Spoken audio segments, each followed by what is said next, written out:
Hi, everyone. Welcome to the Tech Growth Podcast.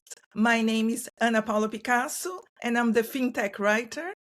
Nice to meet you all. I am McLeod Moyo, and I'm the founder of Humble Roots, a paid media agency that works with fintech companies to help them increase and grow their pipeline and revenue. Yeah, so this is the first episode, McLeod, so it's very exciting to be here. We're going to talk about LinkedIn. Love it or Yep. hate it, everybody's there. Oh, What's yeah, you're absolutely your right. relationship with LinkedIn? I think, like most people, it's a love and hate. Love and hate relationship is probably the best way to describe it, because you love it because everyone's on there. Your people that you want to work with are on there. But also at the same time, the algorithm changes all the time. It gets harder and harder True. to work it out. So you love it, but you hate it at the same time. But you can't not be on LinkedIn. So you feel trapped. You feel trapped, definitely. And have you been long on LinkedIn? Do you post it? What do you do there, So personally? I would say I've been on LinkedIn probably since 2016, 2017, but I haven't really been posting since the last 8 or 9 months. So I started taking it seriously the last 8 or 9 months. That's when I said, okay, right, I'm transitioning from being full-time employed to working for myself. And with that in mind, I was like, I need to be able to find a way to acquire clients and have conversation, Yeah. build relationships. So, and that's why I say it's a love and hate relationship where you need to be on there, because similar to how we're talking right now, we can find Yeah. people, build relationships. I mean, actually, a perfect example, Anna. We met on LinkedIn. So that just It's summarizes it. true. That just Without summarizes it. LinkedIn, this podcast would never happen. And Exactly. and What about actually, yourself? yeah, so I'm different but similar journey. So I've been I'm a veteran on LinkedIn, been since 2010. Before I was self-employed, so I kind of build a personal brand there. So I've been self-employed probably 12 years, and people can see that I kind of gather quite a few following. I have 200K followers there. Back in the day when LinkedIn had LinkedIn posts, which is now called newsletters. So I got this following through content, through writing articles there. And it's true. Everybody's there. I would say that 50% of my clients come from LinkedIn or from my website. Now it's changing a bit. Now we're going to talk about that. And yeah, so I just want to say that today we're going to go through a few talking points, why things to be posting on LinkedIn, how and why. How and No, why. I completely agree. I completely agree, because it almost feels like, yeah, as hard as it is and as challenging as it is, there actually is a good opportunity as well on LinkedIn, Yeah, which is exactly what we'll be trying to cover the conversation today around. Okay, what's going yeah, on with company pages, with personal profiles? How can people leverage it to squeeze the most juice out of it? yeah. And the first talking point is that I want to start the conversation is company pages versus individual profiles, right? And I'll be talking more the organic side. That's my expertise. I'm all about organic reach. And you, McLeod, is the paid ads guy. So I have no clue Correct. about paid media. No. So you're here to educate me and all of us. Of course, Anna. And I think the great thing about this is that we complement each other. You coming from the organic side, me coming from the paid. We almost, you're the yin to my yang and vice versa. So True. that should work well. This should work well. So, McLeod, I read some really funny numbers. Funny as in weird. And also it reflects how LinkedIn has been changing, because even they published some reports about the reach of posts, the same post posted in a company page and the same post posted on an individual profile, like a person that works for the company. And the individual profiles have roughly around 3 times more reach than a post posted on a company page. So I think this is this comes with what I say. I think people buy from people, right? It doesn't matter if it's fintech on a broader terms, but it doesn't matter if it's fintech or if it's a SaaS company or a tech company, because most of clients I have are B2B clients, so their main channel is LinkedIn still. They might have a company blog, but the main distribution channel to their content and the branding and their showcasing the product is still LinkedIn. And so what do you think that is? Do you think that, how would you make the most of it in terms of branding and getting your content there and showcasing your product through LinkedIn? Yeah, no, I think you definitely raised a couple of really insightful stats, and the way that I'm seeing it, and just from some of the accounts and company pages, that of course the great thing about paid is I'm working on the LinkedIn ad account, but I've got access to the company page as well. So from a data side of it, I'm able to compare and see, okay, right, what's the growth of the company page? And then how does that then correlate on the page, on the ad account?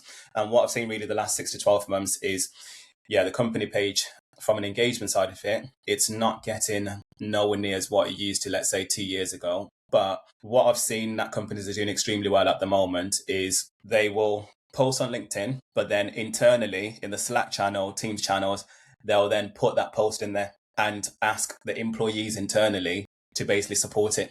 Because what happens when the employees and wider companies like it then reaches those second, third network people. And then that's how people get more visibility on the company pages. Because if you just leave it to the company page, the visibility is significantly increasing. So that's a trend and a pattern, which I'd say a lot of companies just tend to be doing. Of course, if the company, it depends on the culture then, doesn't it? Because if the company culture is very much everyone is supportive, great, then that means that the content will perform well. But then if it's not, then people just won't care. People just won't care about liking on the company page because they don't need to. They don't need They to don't at need all. So to. Yeah. I'll say it's a combination between company page plus employee. And then the third one is then layering on the personal side of it. So identifying those 3 to 5 people in the company who either are senior or actual thought leaders who know their stuff inside out. Yeah. Yeah, definitely. That's another point I wanted to say on the organic side, like thought leadership posts. So what it means, I don't know if you notice that no one is using hashtags anymore. LinkedIn also, this is one thing I read recently that's changed. Hashtags are dead. So what the algorithm does, you read, is like an AI. He reads what you wrote, and the algorithm chooses if it's something that people want to read. So it could be, we could be talking about length or different keywords. It's very hard to tell because it's not very transparent. But I always say to my clients, even if you have a small team, sometimes you talk about startup, you have maybe 10 people, if that, working on the product. You don't have this like a content bubble, like you mentioned, everybody like the LinkedIn page. So you can be someone in the team, like you said, it doesn't necessarily mean to be the CEO. It could be someone that you think will be a good face for the company and actually post thought leadership content, like why should someone buy your product or subscribe to your service or buy your solution instead of the big ones, the big names out there. And that's what I come in. Some people say, oh, but we don't have the time. This person, the CEO or the CTO, don't have time to be on LinkedIn because it requires a lot of time. You have to post it quite frequently and answer comments. So I think there would be a good opportunity to use someone like me, for instance, to do some ghostwriting. That's what I do. I did for many people. They not necessarily are there because, to be honest, it's very time consuming. I don't do that. I almost don't have time to do on my own LinkedIn. And yeah, like I said, the LinkedIn algorithm is brutal. If thinks that your post is not worth it, then it stops showing to people. And No, I mean, let's say, you're completely yeah, correct, Hannah. And I yeah, was going to say, from what you mentioned around the thought leadership side of it, it's definitely finding those people who know what they're talking about, even just from just educating. Like, education is almost like the gateway to sales at the moment, because no mhm. one likes to be sold to. No one likes to be Yeah, sold to. So definitely. actually, the more that you can educate, the more that people naturally come and gravitate towards you. But then the posting is then one side of it. But then it's like, okay, right. So once it's posted, then what happens? How do you then amplify that? And then that's when I'd say the paid aspect comes in, because it's trying to then create the targeting where you know who your buyers are, you know who your ICP are. So you map out that buying committee and you basically have that targeting criteria, and then you run those posts as thought leadership ads. But then the great thing about it is that thought leadership ads are amazing. Like, I'm the biggest fan of them, in the sense that some of them, I mean, I run them personally and then I run them for clients as well. So personally, Hmm. what I'm seeing is, when looking at the click-through rate, it varies anything from 5% to 17% is what I see on just my posts that I run as thought leadership ads. And then for some of the clients that we work with, we see anything from 5% all the way up to 22%. So if you then compare that with just normal LinkedIn ad, if it's got like 3, 4, 5%, you're excited. You're saying, this is really good. This is really good. But the fact that you can get almost 3 to 4x with thought leadership ads is really why a lot of people are doubling down on them. Yeah, that's what I say. LinkedIn is a people platform pretending to be a company platform, isn't it? It's really favoring it's really favoring real conversations. I think that's what the push is. So just to recap, let me see if I understood, McLeod. So when is worth it to pay for LinkedIn ads? And where in the journey should you do like a just promote a post that did well, or should you just choose something else and just focus on that to pay for paid ads? So I would say it depends, of course, on time and resource, but I definitely recommend everyone to try it on their own, first of all, because that's the best way to learn and to get some insights. So, of course, if there's a company page with a company ad account that's running, feel free to either speak to the marketing team and say, we'd like to test some thought leadership ads.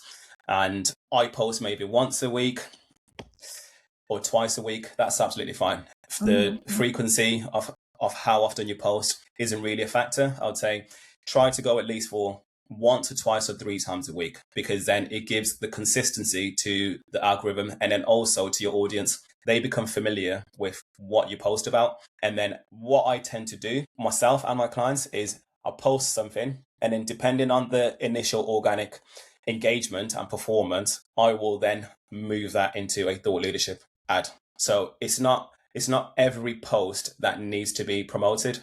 And you also then want to be strategic and tactical with education versus sales. So, for example, I'll give you an insight into the way that I look at it. I personally try to post 5 times a week. So I try to post Monday to Wow, more Friday. than me, McLeod. Post So like I try to, twice or 3 times.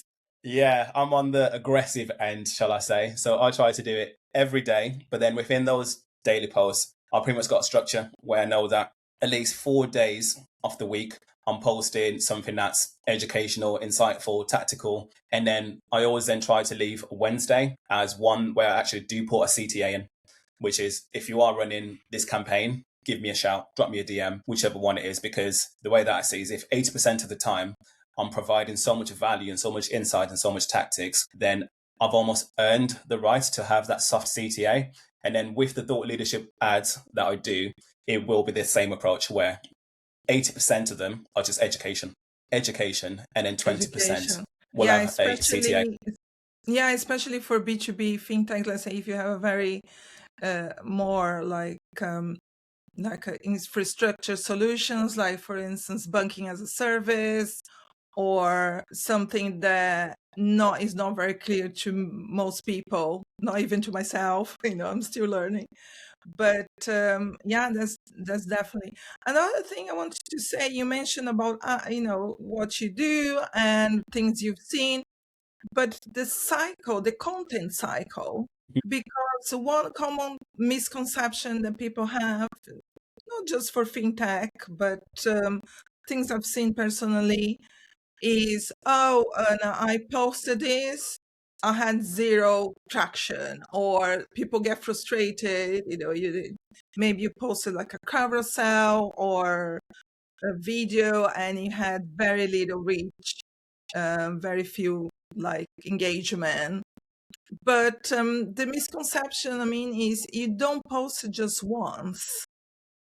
And I always tell my clients, for the organic side, I think consistency is better than frequency, right? I'm not as aggressive as you, but I try to post it every Wednesday, for instance. And your clients and the people that follow your page or people that follow your profile is going to expect that. Yeah. Let's say you always post on Mondays. If you only have time to post once a week, post every Monday or post there once a week. Don't skip that. So I think that is more feasible, and people don't get overwhelmed in trying to post anything, that you end up posting anything rather than something of value. And how does it work with ads? How often do you think people should do that? Should like move from the organic side and go for the paid side?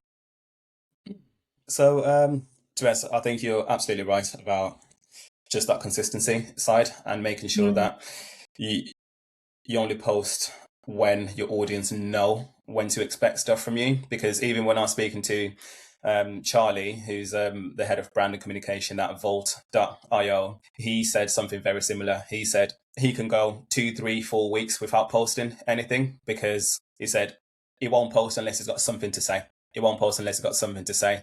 But then his posts are very much original, and the videos and the content he makes is very unique.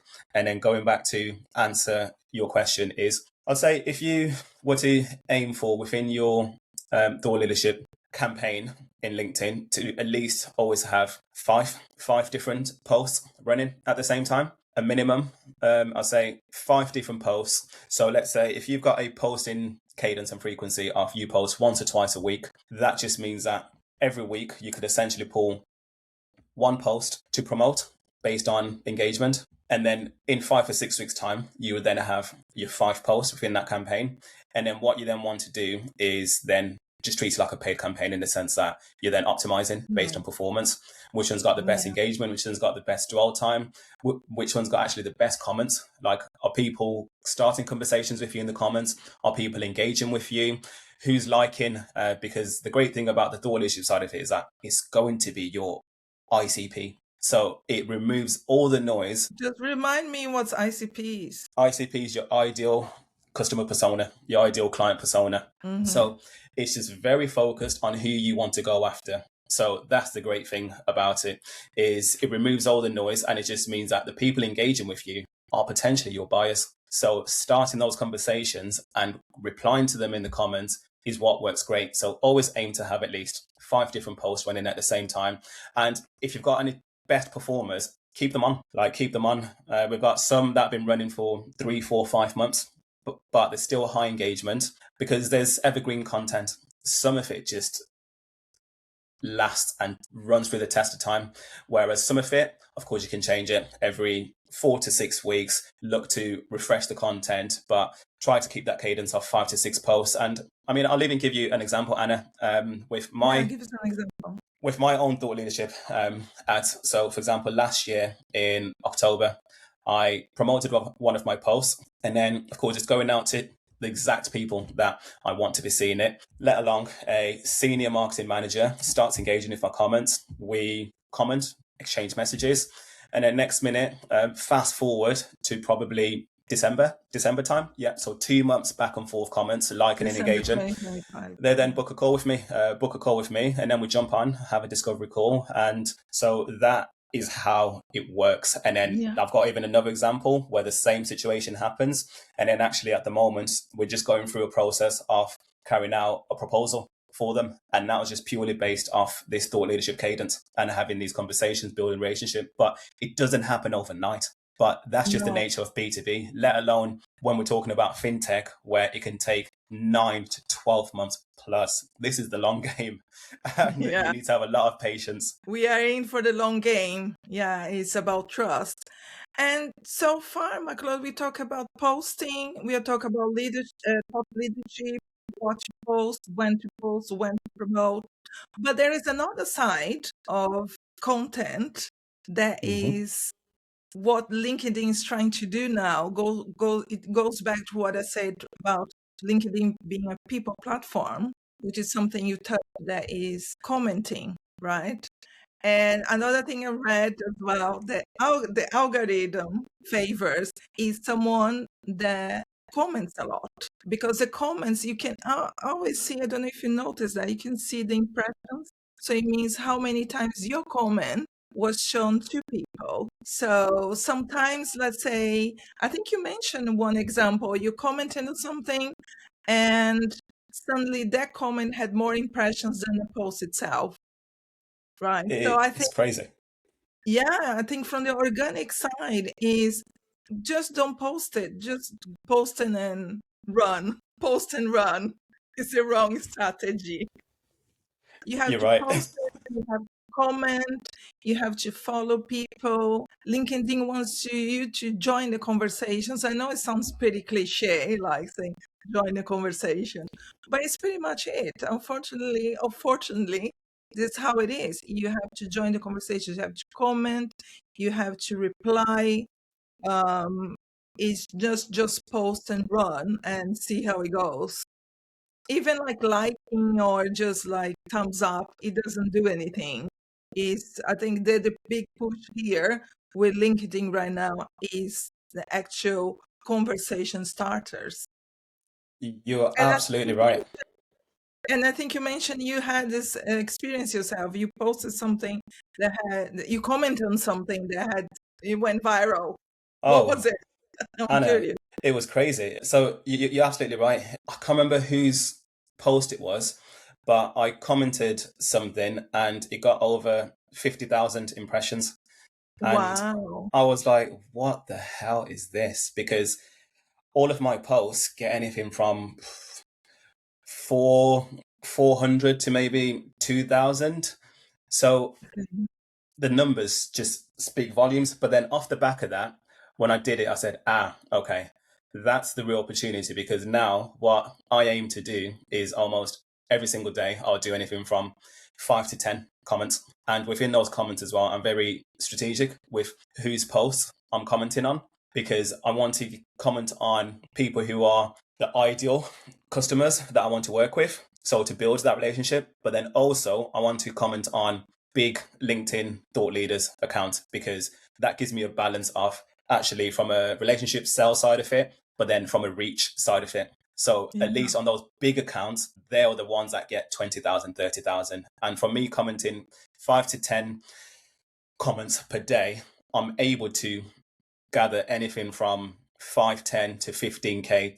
On some weeks, I average 35 to 40K impressions just off comments. Yeah, I think sometimes it's worth it to spend, let's say, 30 minutes just commenting rather than thinking, what should I post next? What should I post next? And now, Chloe, kind of at the end of our conversation.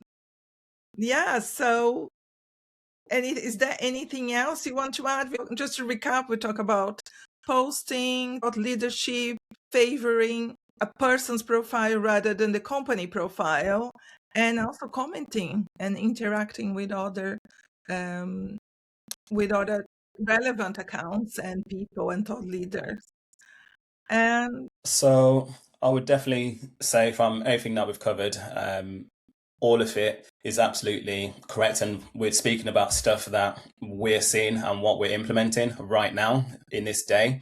But then what I'd even say is just fintech wise specifically is it goes back to what I said, Anna, which is play the long game, because when you're trying to build relationships and close a bank, that doesn't happen in 3 months. It's not a SaaS deal that transitions in 60 days. You're talking multi-stake, multi-threaded relationships, like 5 to 8 relationships across the organization, and they take time. So when you're actually thinking about your LinkedIn strategy, think about it both from organic and paid working together, utilizing the paid targeting capabilities to amplify those organic side of it, but then using organic to be the test ground to see if the content is good enough or not, because not everything needs to be amplified on the paid side. And ultimately, it's all about pipeline and revenue.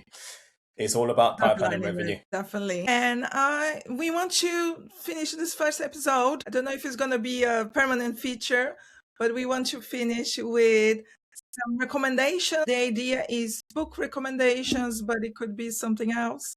We don't know yet. So what's your recommendation this week, McLeod? Are you reading something? Is it something you want to recommend? I am, and I almost feel very much in conflict with myself to recommend it, because it's such a good book. It's such a good book. I've found such value in it. I've finished reading it. It's called Freakonomics. So, oh yeah, that's very famous. It's absolutely amazing. And I'd heard about it over the last decade, but I finally got the chance to properly read it. And it's almost changed the way that I think about stuff, because there's always the way things seem at a face value, but then there's always things underneath it for the cause and correlation and the symptoms as to why the things is actually as they are. So I'm really fascinated by that book at the moment. And actually, I'm taking that into my day job. When I'm looking at data, I'm saying, okay, right, looks like this campaign's performed because of this reason. But if I take a step back, is it really because of that? What else is going on that I can't see? So I definitely recommend that book for anyone that hasn't read it. What about yourself, Anna? Oh, yeah, I just want to say I haven't read Freakonomics yet, but I follow the podcast. So they also have a podcast. So yeah. Okay. And my recommendation is also a book.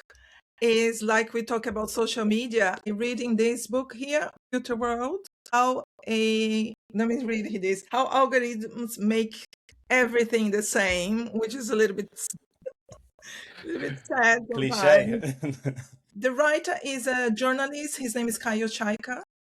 And also I listened to a few of his interviews and podcasts about the book. So the premise of the book is he noticed, because he travels a lot, and he noticed, let's say, when he's outside the US, in different countries, all coffee shops look the same.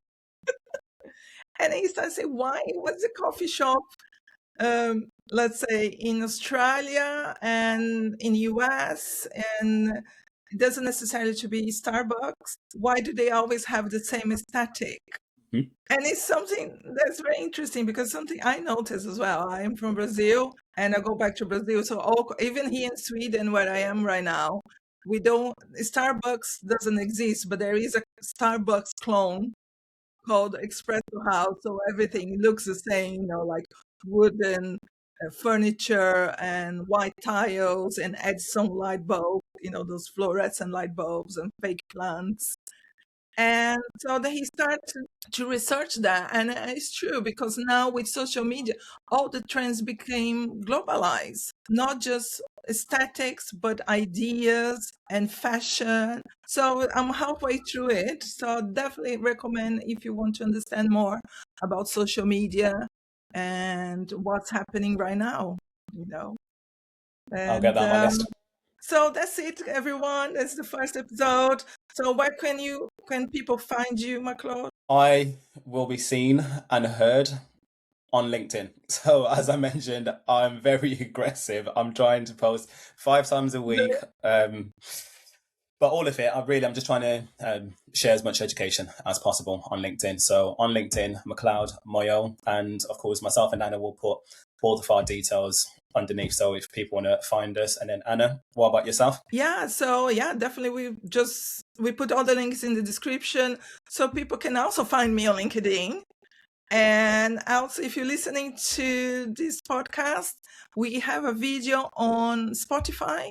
So go and find us there. And Substack, fintechxgrowth.com. So it's very easy to remember. So all the links are in the description. Please like, subscribe, leave your comment, things you want us to talk about, things we have to improve. We're still figuring it out. Any feedback is Definitely. appreciated. Anna, I've enjoyed it, and I'm looking forward to the next one. Yeah, looking forward to. Until next time, everyone. Bye. Bye-bye.